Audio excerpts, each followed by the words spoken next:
হায়দ্রাবাদে বসে কলকাতার বিরিয়ানির স্বাদ চেখে দেখার জন্য চলে গিয়েছিলাম মিয়াপুর গাছিবৌলি রোডের কলকাতা হাউসে। কেমন ছিল সেই অভিজ্ঞতা আজকের ভিডিওতে থাকবে সেটাই।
কিন্তু আমরা এসেছি হায়দ্রাবাদের মিয়াপুরের কলকাতা হাউস বলে একটা রেস্টুরেন্টে। তো এখানে অথেন্টিক কলকাতার যে বিরিয়ানি, সেই বিরিয়ানি পাওয়া যায়। তো এবারে বিরিয়ানি আসলে বোঝা যাবে যে কতটা কলকাতার অথেন্টিক। হায়দ্রাবাদের বিরিয়ানি আমরা অলরেডি খেয়েছি, প্যারাডাইস থেকে আরম্ভ করে অন্যান্য জায়গার। তো আজকে মিয়াপুরের এই কলকাতা হাউসের বিরিয়ানি চেখে দেখবো, আপনাদেরকেও দেখাবো। তো আপনারাও যদি হায়দ্রাবাদে কর্মসূত্রে থাকেন বা মিয়াপুর বা গাছিবৌলির আশেপাশে কোথাও থাকেন, তাহলে কিন্তু এই জায়গাটায় চলে আসতে পারেন। এর লোকেশান আমি গুগল ম্যাপস লিঙ্ক দিয়ে দেবো ডিসক্রিপশানে, সেখান থেকে আপনারা দেখে নিতে পারবেন। তো বিরিয়ানি আসলে আপনাদের দেখাবো, আর অবশ্যই খেয়ে আমার এক্সপিরিয়েন্স কেমন সেটা অবশ্যই বলবো।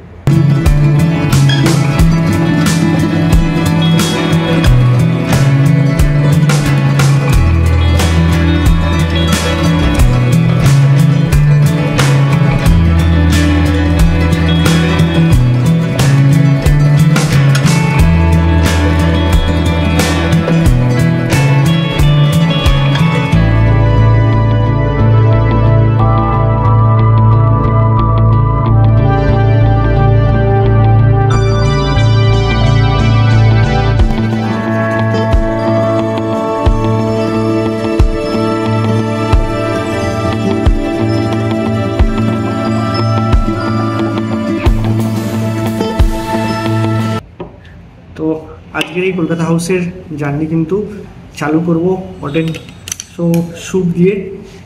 এটা খাওয়ার পরে তারপরে কিন্তু বিরিয়ানি আসবে।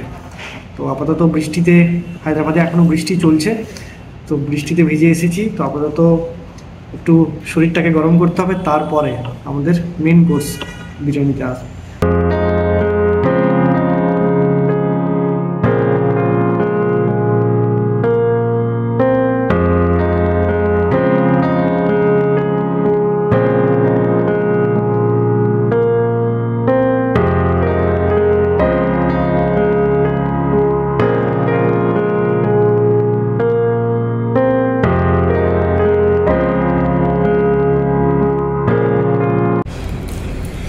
তো এই হচ্ছে বিরিয়ানির যে মেন জিনিস। আমাদের কলকাতা বিরিয়ানির মেন হচ্ছে এই যে আলু, যেটা কিন্তু হায়দ্রাবাদে পাওয়া যায় না। এই আলু একটা আমাদের ওখানে থাকে, তার সাথে এই একটা চিকেনের লেগ পিস বড়ই, একটা ডিম, আর আরও অনেকখানি কিন্তু চাল রয়ে গেছে। ফ্লেভারটাও ঠিকঠাকই আছে। তো এই হচ্ছে আমাদের আজকের, যেটার জন্য আসা অত দূর থেকে, সেই বিরিয়ানি।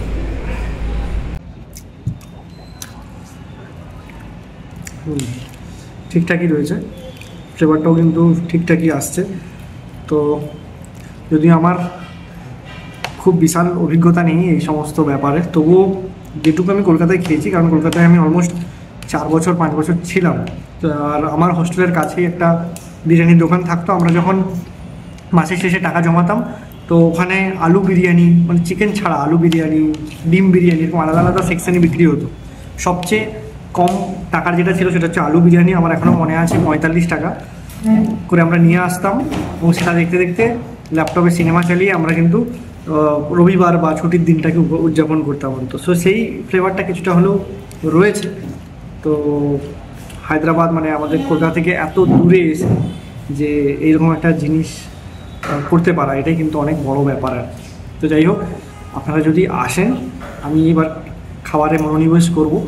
তো বেশি মানে ওইটা আমি দেখাতে পারবো না যে কীরকম করে খাচ্ছি, এটা আমি ফুড ব্লগার নই। বাট হ্যাঁ, এটাই আপনাদের ইনফরমেশান দেওয়ার ছিল। যদি আপনারা হায়দ্রাবাদে থাকেন, মিয়াপুর বা কন্যাপুর বা গাছিবুলির কাছাকাছি, তাহলে কিন্তু এখানে আপনারা একবার ঘুম মারতে পারেন। সামনে পুজো আসছে, দেখতে পারেন ট্রাই করে।